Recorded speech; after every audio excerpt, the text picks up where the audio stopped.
बिस्मिल्लाहिर्रहमानिर्रहीम। अस्सलाम वालेकुम नाज़रीन, मैं हूं वकास अज़ीम और आप देख रहे हैं 24 न्यूज़ HT। नाज़रीन, पाकिस्तान की सनतों को इस वक्त बेतहाशा मसाइल का सामना है। ख़ास तौर पर महंगी बिजली और गैस की वजह से पाकिस्तान में सनतें बंद होना शुरू हो चुकी हैं और पाकिस्तान की बरामदात भी मुसलसल अब गिरना शुरू हो चुकी हैं। इस वक्त हमारे साथ शाहिद सत्तार साहब मौजूद हैं, जो कि पाकिस्तान की मईशत और ख़ास तौर पर पाकिस्तान का जो तवानाई का सेक्टर है उसको बहुत ही गहरी निगाह से देखते हैं। सर, ये फरमाइएगा कि IMF के साथ हुकूमत पाकिस्तान ने मुआहदा किया है, मज़ीद जो नया प्रोग्राम आ रहा है उसमें बिजली मज़ीद महंगी और गैस भी महंगी होगी, तो क्या इसमें इंडस्ट्रीज़ सर्वाइव कर सकती हैं, चलाया जा सकता है इनको? कि बात दरअसल ये है कि जिस तरह सनतें बंद होती हैं उस तरह वो जो कैपेसिटी पेमेंट है वो कम लोगों के ऊपर डाला जाता है, जिससे टैरिफ फर्दर बढ़ता जाता है। ये एक विशस सर्कल है कि जो कभी भी ना रुकने का मामला बन गया है कि वो दिन करीब है जिस दिन 100 रुपए की बिजली हो जाएगी। इस वक्त दुनिया में हमारे जो मुसाबकती ममालिक हैं उनमें 8-9 सेंट की बिजली है, बग़ैर कोई सब्सिडी वगैरह नहीं देते, वो इतने की ही बिजली है। लेकिन हमारे यहाँ इस महीने जो बिल आ रहा है वो 17.5 सेंट पे आ रहा है। अब 17.5 सेंट पे की बिजली लेके आप उसमें से कपड़ा बना के आप या कोई भी चीज़ बना के आप उसको बाहर नहीं बेच सकते।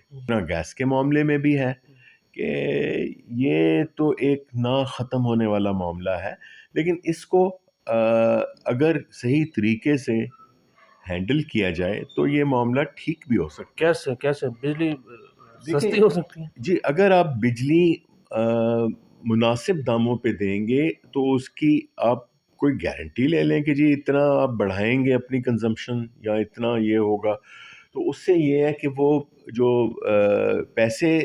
पैसों की कमी नहीं आएगी, पैसे ज़्यादा इकट्ठे होंगे जो कि आपकी कैपेसिटी पेमेंट्स भी पे करेंगे आपकी, और चलेगा। लेकिन जो टैरिफ है वो काफ़ी हद तक कम हो सकता है। पिछली आपका क्या ख्याल है कि बिजली पाकिस्तान में महंगी क्यों हो रही है? बिजली पाकिस्तान में महंगी हो रही है क्योंकि इसमें हमारे यहाँ जो 54% जो कंजम्पशन है वो डोमेस्टिक है। अब वो नॉन प्रोडक्टिव कंजम्पशन है, वो आपको कोई रिटर्न नहीं देती, मतलब कि आप उससे कोई ऐसी सनत नहीं चलाते या कोई ऐसी चीज़ पैदा नहीं करते जो कि बुनियादी ज़रूरत है। नहीं, बुनियादी ज़रूरत तो बाद की बात है। अभी तो ये सुने ना कि जो ममालिक तरक्की करते हैं वहाँ पे 20-30% से ज़्यादा डोमेस्टिक या नॉन प्रोडक्टिव एनर्जी इस्तेमाल नहीं होती। हमारे मुल्क में 60% के करीब जो तवानाई है वो नॉन प्रोडक्टिव कामों में लगती है। जब नॉन प्रोडक्टिव कामों में तवानाई लगेगी और वो आप सस्ते दामों में देंगे तो वो बाकियों के लिए तो बेतहाशा महंगी होगी, क्योंकि क्रॉस सब्सिडी स्टेट के पास तो नहीं है देने के लिए कि स्टेट वो पैसे कहाँ से लाए जो कि इन डोमेस्टिक को सस्ती बिजली फ्राहम करे। लेकिन हुकूमत ये कहती है कि डोमेस्टिक का हम रेट नहीं बढ़ाएंगे, इंडस्ट्रीज़ का हम बढ़ाते जाएंगे। ये तरीक़ाकार ठीक है सर?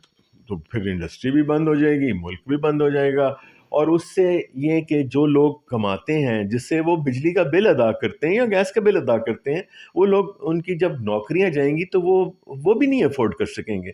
ये तो एक ऐसा मामला है जिसको एक आम फहम आदमी भी समझ सकता है कि नौकरी नहीं है तो कुछ भी नहीं है।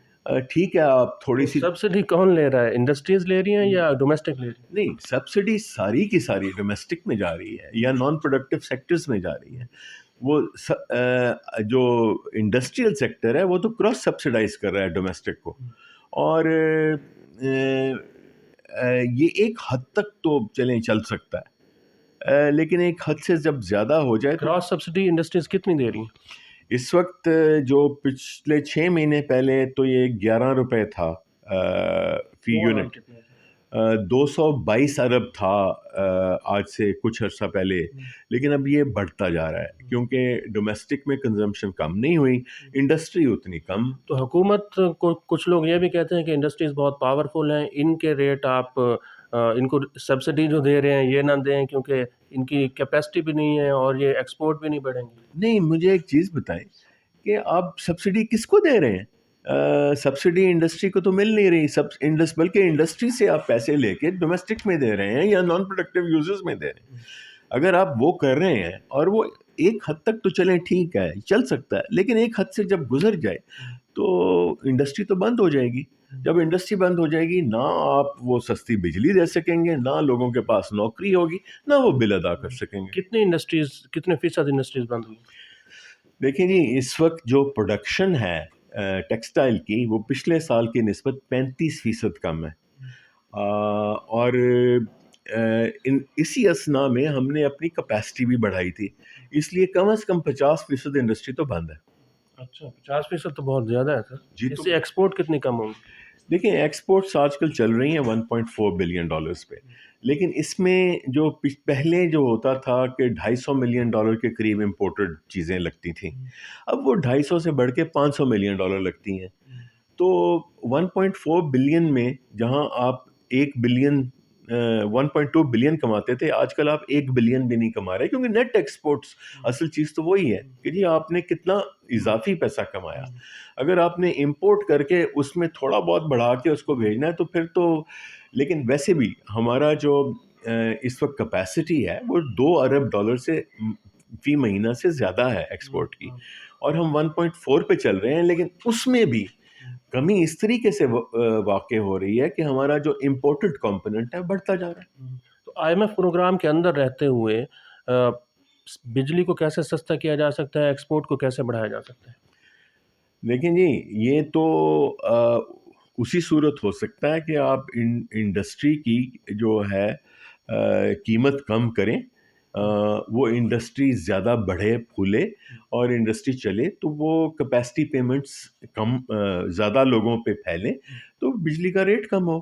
جب بجلی کا ریٹ کم ہوگا تو آپ کی ایکسپورٹس بھی بڑھیں گی، آپ کی نوکریاں بھی بڑھیں گی،